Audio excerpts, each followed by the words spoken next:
दुनिया के लोगों ने हमको मंदिर जाते देखा कि नहीं देखा, दुनिया के लोगों ने हमको जल चढ़ाते देखा कि नहीं देखा, दुनिया के लोगों ने हमें भजन करते देखा कि नहीं देखा, उससे मतलब नहीं होना चाहिए। मतलब ये होना चाहिए कि जब हम शिव को जल चढ़ा रहे हों तो मेरा महादेव हमको देख रहा है, ये निश्चित है। हम जब देवाधिदेव महादेव को जल चढ़ा रहे, हम जब बाबा शंकर की पूजन कर रहे हैं, आराधना कर रहे हैं, अर्चना कर रहे हैं, सेवा कर रहे हैं, उस समय पर देवाधिदेव महादेव को हम जल चढ़ाते समय हमारे महादेव की दृष्टि, हमारे महादेव की कृपा दृष्टि हम पर है, ये निश्चित है। कथा में पहुंच जाना एक अलग बात होती है, पर कथा में पहुंचकर 3 घंटे की कथा में से भी अगर 3 मिनट की कथा दिल से सुन लेना तो महादेव से डोरी बांध लेना है। ये भगवान शिव की भक्ति को धारण कर लेना, ये भगवान शंकर के एक आनंद को प्राप्त कर लेना। शिव महापुराण की विद्येश्वर संहिता में लिखा हुआ है, शिव महापुराण की कथा में वही पहुंच पाता है जो शंकर जी की गिनती में आता है, जो शिव की काउंटिंग में है, शिव की गिनती में। आपको कथा में पहले भी कहा था कि वोट डालने का अधिकार 18 वर्ष की आयु से प्रारंभ होता है। बोलो सही है कि गलत है? बोलो रे बरहानपुर वालों, सही है। 18 वर्ष की आयु से जो वोट डालने का अधिकार होता है तो वो वोट डाल सकता है। उसी तरह शंकर को प्राप्त करने का अधिकार आयु नहीं देखता, शिव को प्राप्त करने का अधिकार केवल तुम्हारे घर का संस्कार देखता है।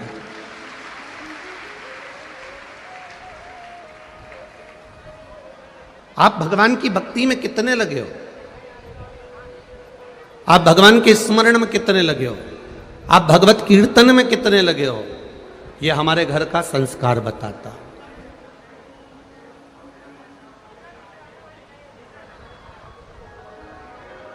अभी प्रयागराज की कथा में एक बात कही थी, आप लोगों के स्मरण में होगी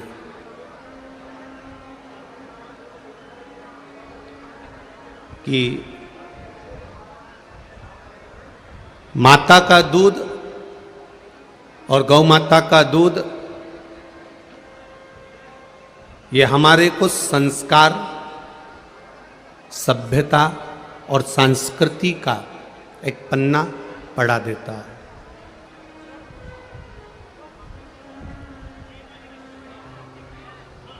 गलत विचारों से हमको दूर कर देता है। हम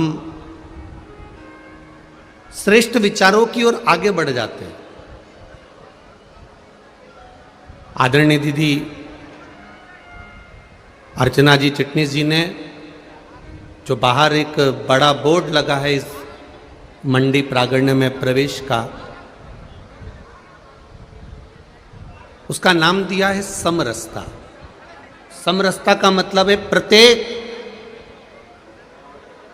जीव जिसके भीतर किसी न किसी रूप में परमात्मा समाया हुआ है, किसी न किसी रूप में वो भगवत भजन की ओर, परमात्मा की ओर अग्रण्य हुआ है, वो सभी एक भाव के साथ में अग्रण्य होते हैं।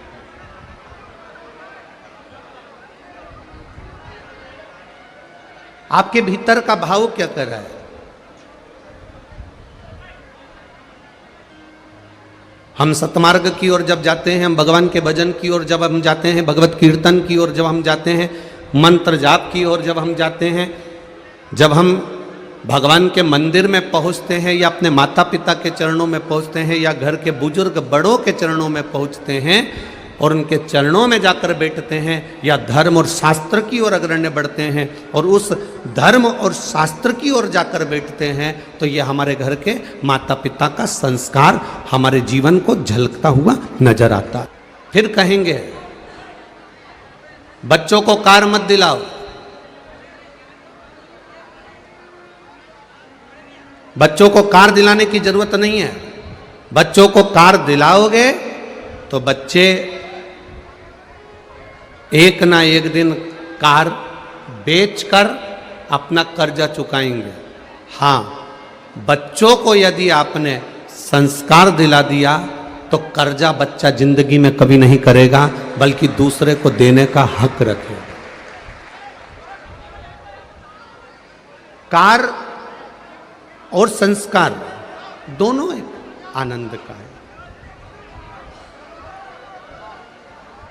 कार और संस्कार हम बच्चों को देना क्या चाहते हैं? आज के जमाने के बच्चों को आप सब जितने भी भक्त लोग, श्रोता बंधु आस्था चैनल के माध्यम से कथा सुन रहे हैं, फेसबुक यूट्यूब के माध्यम से कथा सुन रहे हैं, या इस 200 एकड़ के प्रांगण में विराजमान होकर दूर दूर जहाँ जहाँ आपको मन पड़ता है वहाँ बैठकर यदि आप कथा सुन रहे हैं, तो एक विचार कर कर देखना कि हमने बच्चों को गाड़ी दी, हमने बच्चों को घर दिया, हमने बच्चों को सोने की चेन दी, हमने बच्चों को हैंडसेट दिया, हमने बच्चों को मोबाइल दिया, हमने बच्चों को लैपटॉप दिया, हमने बच्चों को साइकिल दी, हमने बच्चों को सब कुछ दिया।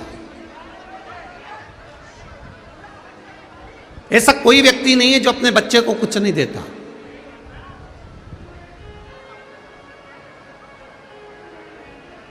हमने अपने बच्चों को सब कुछ दिया है, लैपटॉप भी दिया है, और आप भी दे रहे हो और दुनिया दे रही है। साइकिल भी दी है, गाड़ी भी दी है, मोबाइल भी दिया है, लैपटॉप भी दिया है, चेन भी दी है, जूते, चप्पल, कपड़े, जेवर, सब कुछ बच्चों को दिया। पर सबसे मूल होता है, आप अपने बच्चों को सब कुछ दे रहे हो, पर एक विचार कर कर देखना, क्या आप अपने बच्चों को श्रेष्ठ संस्कार दे पाए हो? अपने बच्चों को अच्छा संस्कार आपने दिया है?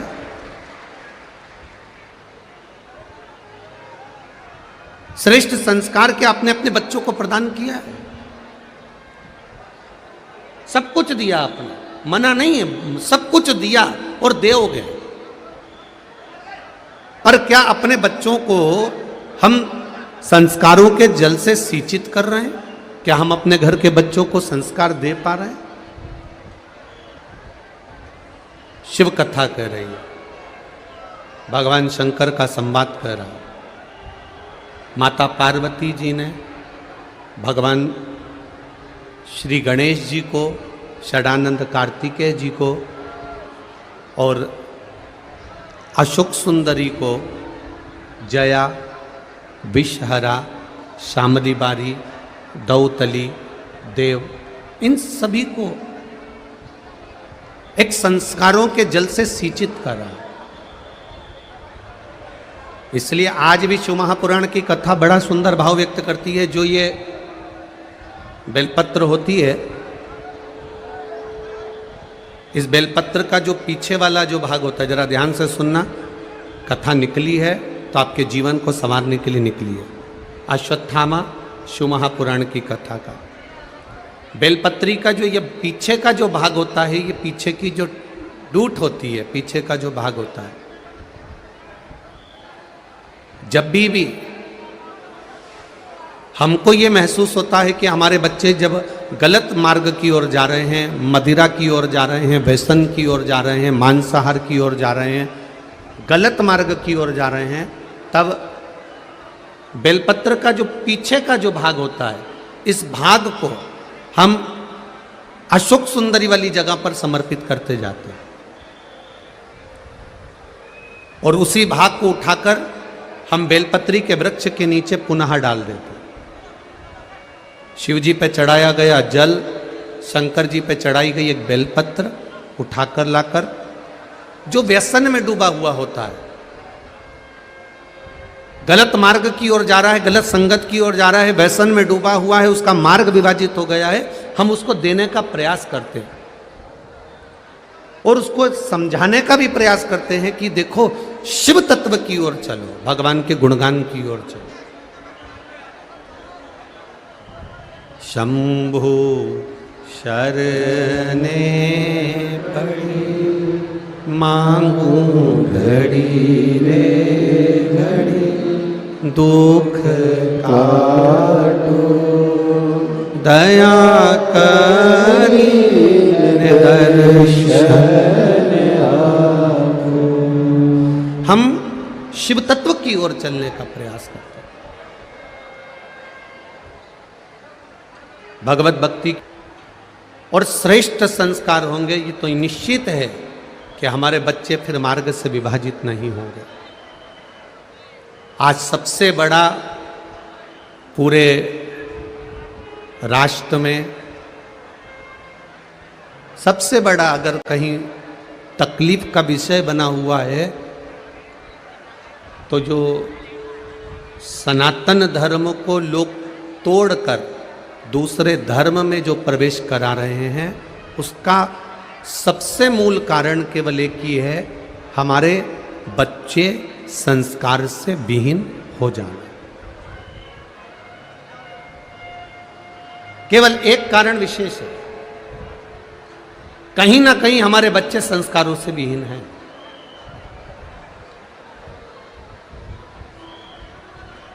कहीं ना कहीं हमारे बच्चे संस्कारों से दूर होते चले गए।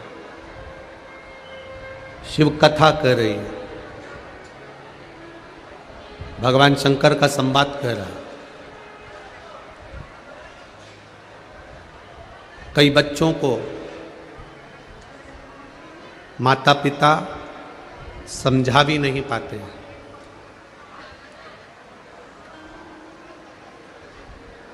कई बच्चों को माता पिता समझा भी नहीं पाते। थोड़ा सा माता पिता ने अपने बच्चे को समझाने का प्रयास करा और उतनी देर में बच्चे कह देते हैं हमको ज्ञान मत दो, चुप बैठो, शांति रखो, तुम चुप रहो।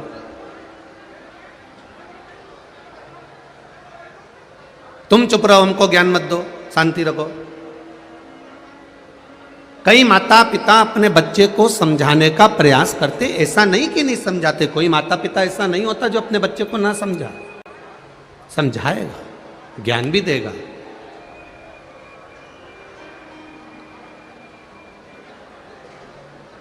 पर संस्कार का जब अभाव हो जाता है तो बच्चे अपने माता पिता के कहने पर भी नहीं चलते। एक बात बड़ी विचित्र है पर सत्य है, आप उसे आजमाएं ना आजमाएं। जिस पत्नी के लिए आप दिन भर मेहनत करते हो, जिन बच्चों के लिए आप दिन भर मेहनत करते हो, घर, गाड़ी, बंगला, सोना चांदी, हीरा पन्ना सब बनाया, सब कुछ जोड़ा, व्यापार भी जमाया, फैक्ट्री भी जमाई, घर भी जमाया, सब कुछ जमाया। जिन बच्चों के लिए, जिन पत्नी के लिए, परिवार के लिए आपने सब कुछ जोड़ कर रखा, सब कुछ। मैं धन्यवाद दूंगा इधर पंडाल के लोगों को, इधर पंडाल के लोगों को और आधे इधर पंडाल के लोगों को, आपकी शांति को और आपके एकाग्र चित्त से कथा सुनने को धन्यवाद दूंगा।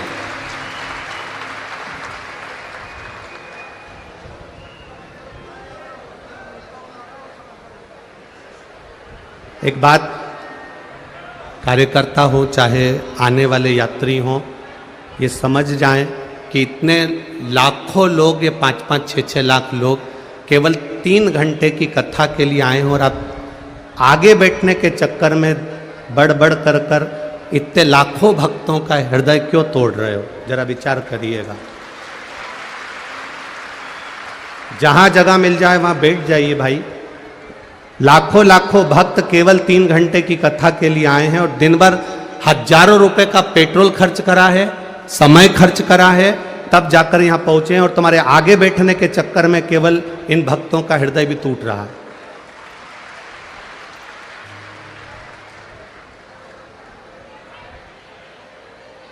बोल काशी विश्वनाथ भगवान की। शिव तत्व कह रहा, भगवान शंकर का संवाद कह रहा, शिव कथा कह रहे।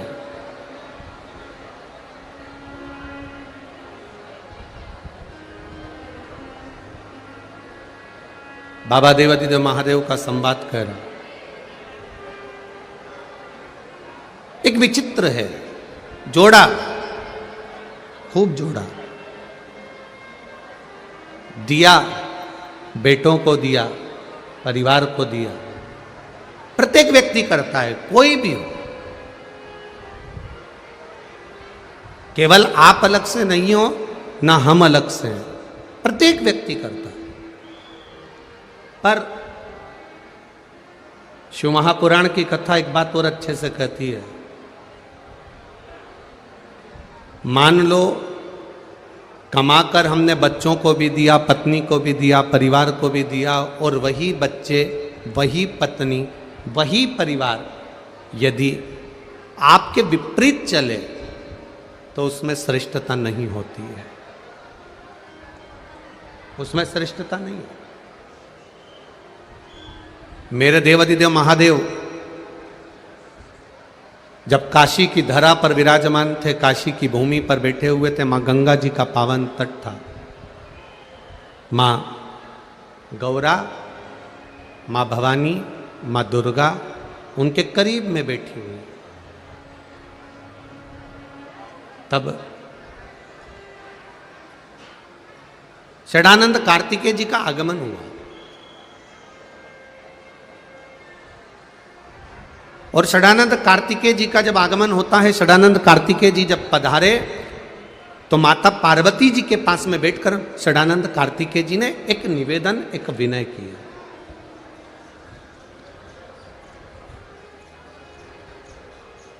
एक निवेदन षडानंद कार्तिकेय जी ने करा अपनी माता से,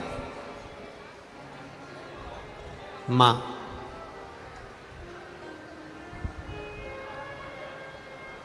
ये काशी अभिमुक्त नगरी है,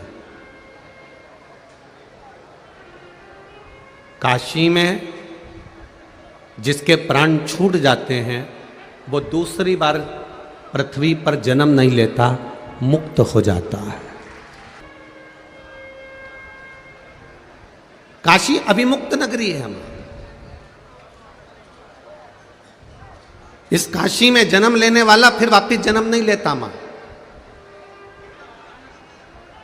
षडानंद कार्तिकेय जी ने अपनी माता से एक प्रश्न किया है, मां मान लो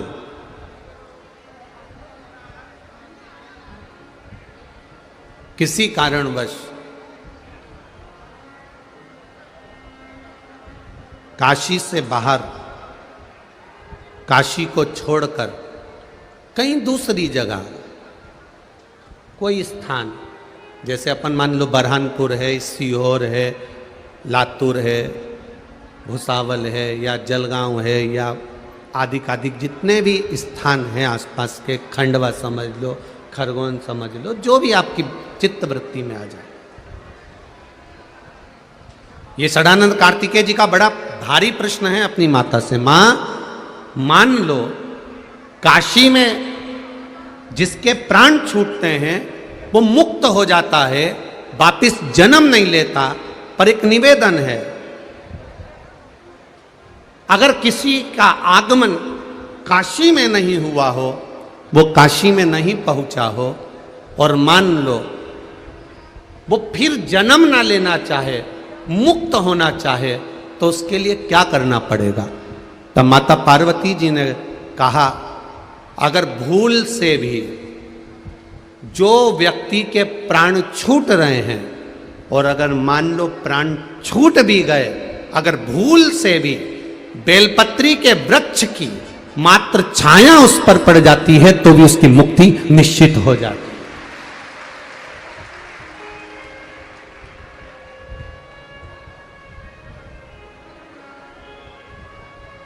केवल बेलपत्री के वृक्ष की छाया पड़ जाना, बेलपत्री के वृक्ष की केवल एक ओट पड़ जाना, ये कई लोग वास्तु के अनुसार कह देते हैं साहब कि घर के ऊपर मंदिर की छाया नहीं पड़ना चाहिए। बोलो सही है कि गलत है? कई लोग ऐसा कहते हैं कि अपने घर के ऊपर मंदिर की छाया नहीं पड़ना चाहिए।